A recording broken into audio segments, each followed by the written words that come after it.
नमस्कार दोस्तों, मैं आपका होस्ट गौरव पहुंच गया है जयपुर जंक्शन पे और अब यहाँ से आगे का सफ़र शुरू होगा माउंट आबू में।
मेरे पीछे का एरिया देख के आपको क्या लगता है कि मैं कहाँ घूम रहा हूँ? क्या आपको ऐसा लग रहा है कि मैं गोवा में हूँ?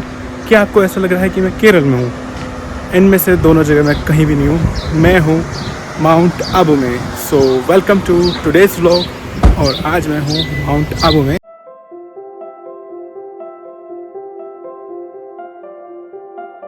यहाँ का जो माउंट आबू की साइट सीइंग के लिए ना एक जीप हायर कर ली है, तो उसका चार्ज जो है 400 पर पर्सन लगता है। तो चलिए दिखाते हैं कि वो साइट सीइंग में क्या क्या दिखाता है। तो लेट्स फॉलो।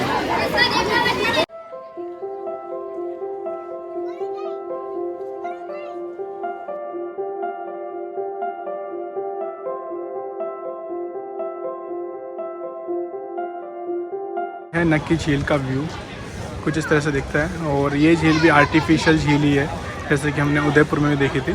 तो मुझे इस तरह की झील काफ़ी अट्रैक्ट करती है। सो आज लेकिन मैं इसमें बोटिंग करने के लिए नहीं जा रहा हूँ, क्योंकि मैंने कर ली है अपने लिए वो कार जो चीज़ मैं बता रहा था आपको 400 रुपीज़ में। तो चलिए, तो मामा कर रहे हैं वेट, तो चलते हैं अब। और ये जो आप रास्ता देख रहे हैं यहाँ से, आप ये 2.75 किलोमीटर का रास्ता है पूरा नक्की लेक के साथ साथ आप वॉक भी कर सकते हैं।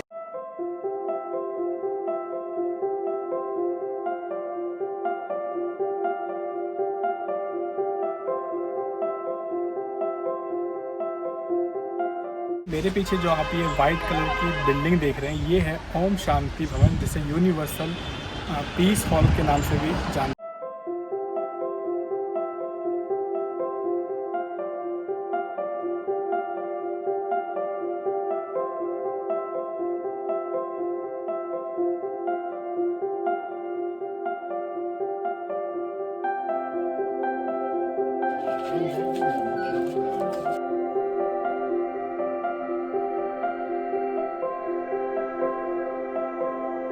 यूनिवर्सल पीस हॉल के बाद जो नेक्स्ट साइट सीइंग का जो प्लेस है वो ये सोमनाथ टेम्पल है।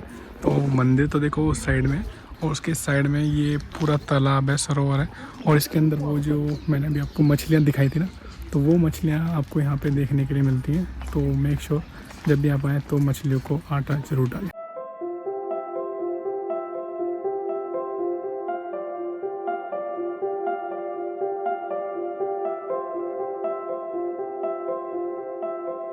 उस वाले सोमनाथ मंदिर के बाद अब हम जा रहे हैं शंकर मठ।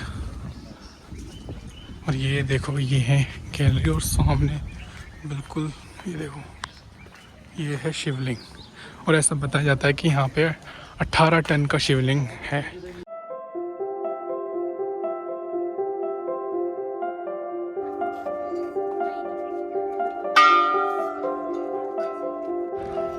सो दोस्तों, ये देखिए, ये है यहाँ का मठ परिसर, और इस वाले भवन के अंदर देख रहे हो शिवलिंग की आकृति के है, और इसी के अंदर वो 18 टन का शिवलिंग भी रखा हुआ है। लेकिन वहाँ पे साफ साफ लिखा हुआ है कि फ़ोटोग्राफी वीडियोग्राफी करना प्रोहिबिटेड है। मठ परिसर से थोड़ा सा साइड में कर रहा हूँ, तो इसलिए मैं इस चीज़ का पालन कर रहा हूँ। मैं शिवलिंग आपको नहीं दिखा रहा हूँ, लेकिन अगर आप यहाँ पे आते हैं तो शंकर मठ आप आगे आ सकते हैं और देख सकते हैं दोस्तों यहाँ की ग्रीनरी। इसका सुखद एहसास आप ले सकते हैं। देखो कितनी ग्रीनरी के बीच में मैं आ गया हूँ इस वक्त।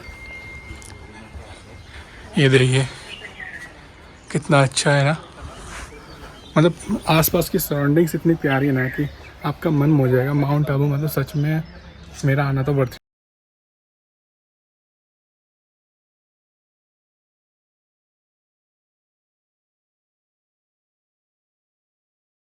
मेरे पीछे का आप जो व्यू देख रहे हो ना, ये कोई गोवा या केरला का व्यू नहीं है भाई, ये माउंट आबू का व्यू है। और ये व्यू बीच में पड़ता है जब आप जाते हैं हनी पॉइंट में माउंट आबू के अंदर। और देखो अभी आपको चल के जाना है और देखो क्या व्यू है। तो ये कम से कम 1 से 1.5 किलोमीटर का रन है, तो इसको हमें चल के जाना होगा।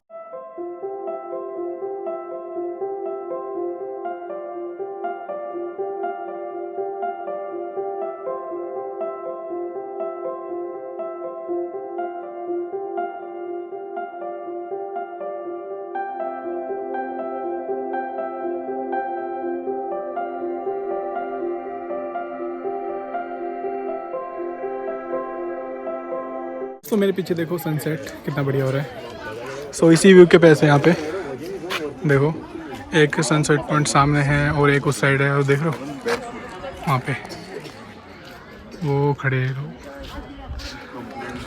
तो इस व्यू के ही मतलब, और ये व्यू ना बिल्कुल फ्री ऑफ कॉस्ट है, यहाँ के कोई पैसे नहीं लगते हैं। एक सनसेट पॉइंट है जहाँ से पैसे भी लगते हैं 130। सो दोस्तों देखो सन सेट हो चुका है, सन धीरे धीरे नीचे जाता हुआ। और अब मैं भी यहाँ से लेता हूँ विदा, क्योंकि यहाँ पे आ जाते हैं भालू। सो अपनी सेफ्टी को ध्यान में रखते हुए इस मनमोहक दृश्य को करते हैं हम अलविदा।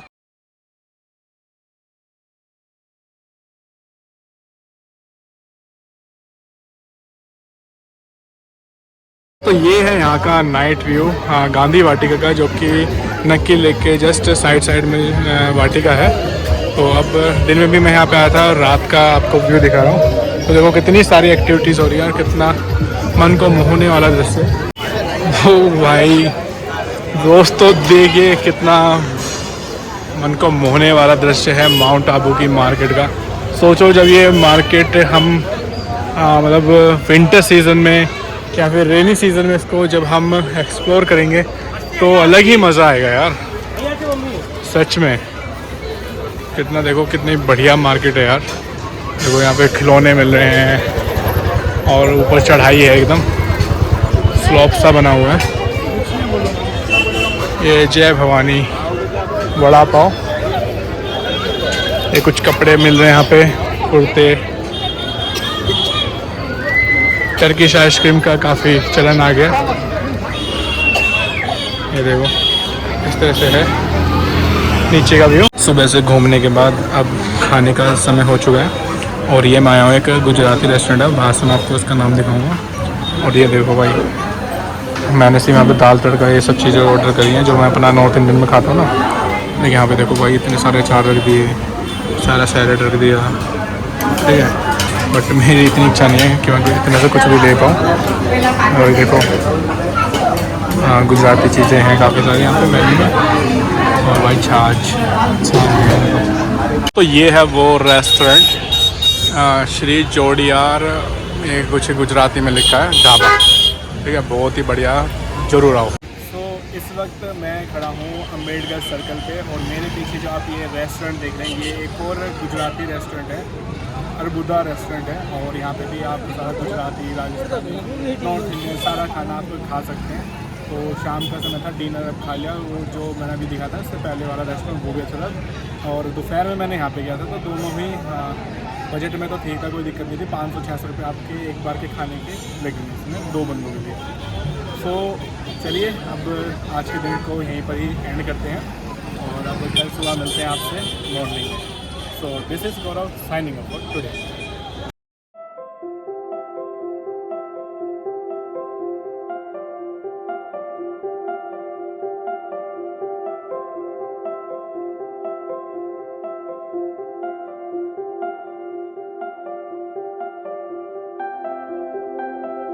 देख रहे हो मेरे पीछे का रोड बिल्कुल खाली है, कोई भी नहीं है, ना उस साइड में कोई है ना इस साइड में कोई है। तो अगर आप मुझे देख के अपना ब्लॉग बनाने के लिए भी इंस्पायर हो जाते हैं ना, तो भी आपके लिए बहुत ही अच्छी लोकेशन है।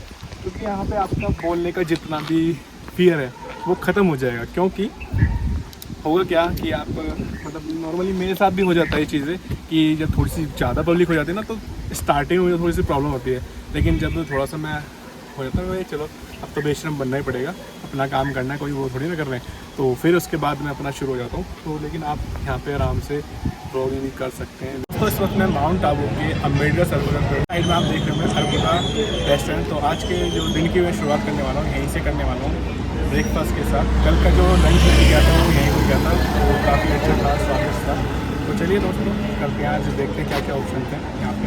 तो ये आ गया है अपना ढोकला, खमन ढोकला। तो दोस्तों ये है गुजराती का ब्रेकफास्ट थेपला। ये बेसिकली एक मेथी पराठा होता है, और जैसे हम अपने घर में पराठे बनाते हैं ना तो इस तरह से होता है। और ये यहाँ पे आलू की पिट्ठी होती है जिसमें प्याज टमाटर और थोड़ा सा गार्निशिंग वगैरह किया हुआ है, तो इसके साथ ये यहाँ पे सर्व होता है। तो ये आ गया अपना प्लेन मटन जिसमें ऊपर से थोड़ा सा मसाला वसाला डाल के दिया है, डाइजेशन में थोड़ा सा हेल्प करेगा। तो ये सब चीज़ें अभी मैं टेस्ट करने वाला हूँ। दोस्तों मुझे ना भी इसके बारे में पता चला है, जिसमें मैं खमन ढोकला, मतलब मैं तो उसको ढोकले बोलता था, लेकिन मैं भी जब जयपुर में गया था तो वहाँ खमन ढोकले नाम से मैंने उसको खाया था, लेकिन यहाँ पे इसको सिर्फ ये खमन बोलते हैं, ठीक है, ढोकला भी नहीं बोलते, सिर्फ खमन बोलते हैं। तो कमेंट में बताना कि आप जहाँ से भी आप लोग इस ब्लॉग को देख रहे हैं तो आप यहाँ पे इसको क्या बोलते हैं, कमेंट में ज़रूर मेरे को पता चलना चाहिए। इसके बाकी नाम और इंडियन स्टेट्स में किस किस नाम से ढोकले को जाना जाता है। तो ये माउंट आबू में तो इसको भाई खमन बोलते हैं, मतलब गुजराती टच है, क्योंकि यहाँ पर मोस्टली जो आता है गुजराती क्राउड आता है। तो दोस्तों दिल्ली वाला हो तो छोले भटूरे कैसे छोड़ सकता हूँ, तो सारा गुजराती जो ब्रेकफास्ट था वो ट्राई करने के बाद अब मैं आ गया हूँ अपने नॉर्थ इंडियन पारंपरिक छोले भटूरे पर। तो ये देखो यहाँ के छोले, पहली बात तो ये कि दिल्ली वालों की तरह ब्लैक नहीं है। और तो चलो एंजॉय करते हैं, चलो आप भी एंजॉय करें।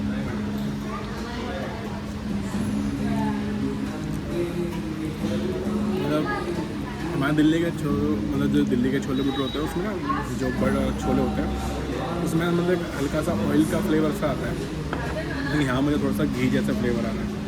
अब पता नहीं है घी है या किस चीज़ में चुका है, लेकिन यहाँ के छोले ब्लैक तो नहीं है। और खाने के बाद ऐसा भी नहीं लगा कि भाई एक होता है ना तेज मसाले होते हैं, ऐसा भी नहीं लग रहा है, तो अच्छा है। तो दोस्तों नाश्ता तो हो चुका है, तो अब करते हैं अपने घूमने की तैयारी, क्योंकि देखो घुमाने वाले भैया तो आपको घुमाएंगे तो ज़रूर, ये तो है नहीं कि अपने खाने पीने में लग जाएंगे। तो अब मैं अपनी जो जीप है ना जो हमने यहाँ पे हायर करी है 400, तो कल का भी हमने 400 दिया था पर पर्सन, तो आज का भी 400 जाएगा। तो ये है कि मतलब 800 रुपये में आप माउंट आबू में 2 दिन के अंदर अच्छी साइट सीइंग कर सकते हो। मतलब उदयपुर से थोड़ा सस्ता ही है, वहाँ पे तो मैंने 1500 रुपये दिया था, और राजस्थान में तो जयपुर में तो भाई 3000 रुपये दिए, 3000 रुपये आप सोच नहीं सकते हो, इतना भी ज़्यादा साइट सीइंग हो सकती है। लेकिन जयपुर यार सिटी भी तो बड़ी है, माउंट आबू तो देखो छोटा सा है। तो चलो अब करते हैं शुरुआत, जैसे ही गाड़ी आएगी अपना गाड़ी में बैठते हैं।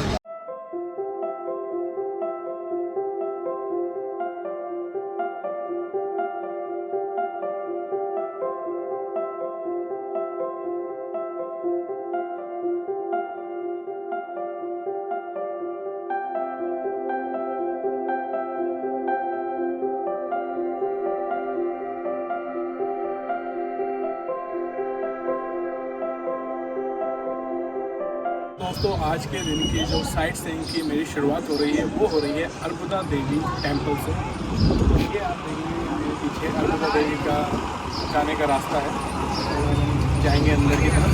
तो चलिए देखते हैं, तो चलिए दोस्तों दर्शन करते हैं अरबुदा देवी माता के।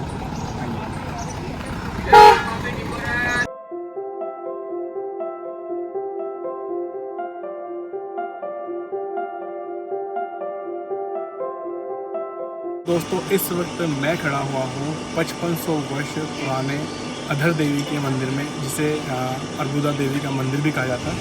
और ऐसा कहा जाता है कि यहाँ पर जो है माँ पार्वती का जो है अधर मतलब होठ को कहते हैं, तो वो यहाँ पे आके गिरा था, और जिसका उल्लेख जो है स्कंद महापुराणों में भी है। और जितनी एक साल में दिन होते हैं, और जितने एक साल में दिन होते हैं ना, तो उतनी सीढ़ियाँ आपको यहाँ से चल के जानी होती है, क्योंकि ये जो है एक गुफा के अंदर मंदिर है।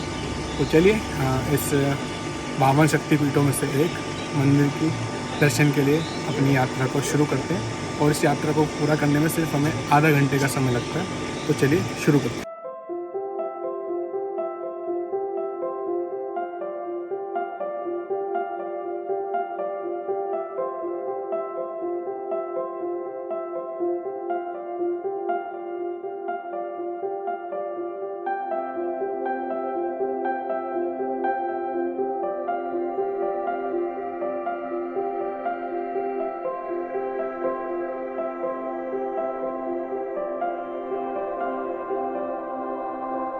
सो दोस्तों, मंदिर अब बस कुछ ही क्षणों में आ जाएगा। कुछ ही सीढ़ियाँ रह गई, मुश्किल से 5 मिनट का टाइम और लगेगा और काफ़ी खड़ी सीढ़ियाँ हैं। तो मेक श्योर आप अपने आप को हाइड्रेट करते रहें, क्योंकि दिल्ली वालों को आदत नहीं है ना इतनी सीढ़ियाँ चढ़ने की। और अब देखो नीचे कुछ इस तरह से दिख रहा है और सामने का व्यू कुछ ऐसा है। तो ये साइट सीन का डे 2 साइट सीन का आज फर्स्ट पॉइंट है, माँ अर्बुदा देवी का मंदिर। तो दोस्तों, दर्शन मैंने कर चुके हैं और यहाँ से आगे आप लोग मोबाइल नहीं लेके जा सकते, आपको मोबाइल नीचे ही सबमिट करना होता है। और हम दर्शन हो गए और अब हमारे जो ड्राइवर हैं वो भी हमारा वेट कर रहे हैं। तो चलो अब चलते हैं नीचे। लेकिन एक बात मैं आपको बताना चाहता हूँ कि जब मैं गुफा के नीचे से अंदर हो गया ना, और जैसे मैं मंदिर परिसर के अंदर गया और जहाँ पे माता जी हैं विराजमान है, तो एक हीट मतलब एक होता ना ऊष्म ऊर्जा तरह की, मतलब कुछ ऊर्जा मुझे वहाँ पे थोड़ी सी फील हुई थी। और एक ऊपर जाके गुफा भी है, तो 2 चीज़ें यहाँ पे, तो आप आ सकते हैं।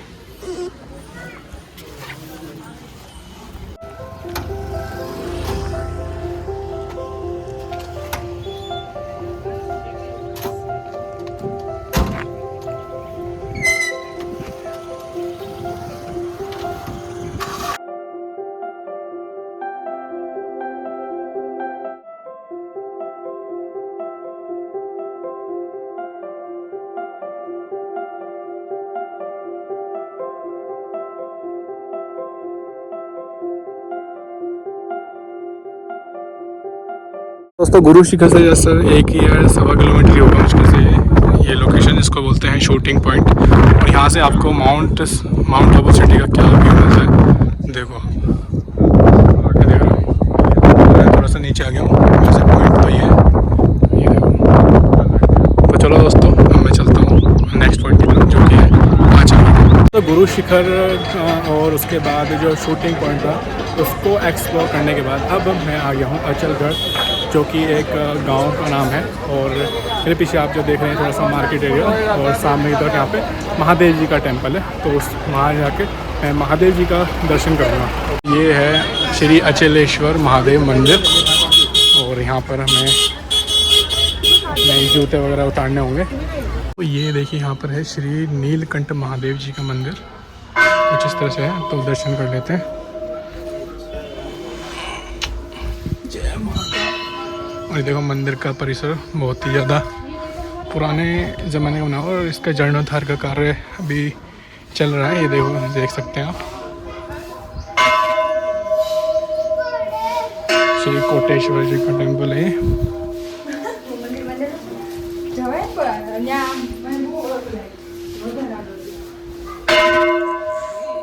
जय महाकाल। भी आप मंदिर देख रहे हैं, ये यहाँ के मेन मंदिर नहीं है, मेन मंदिर पीछे है। तो जय महाकाल।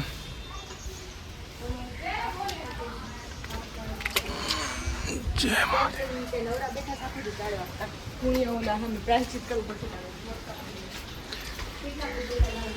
जय महादेव।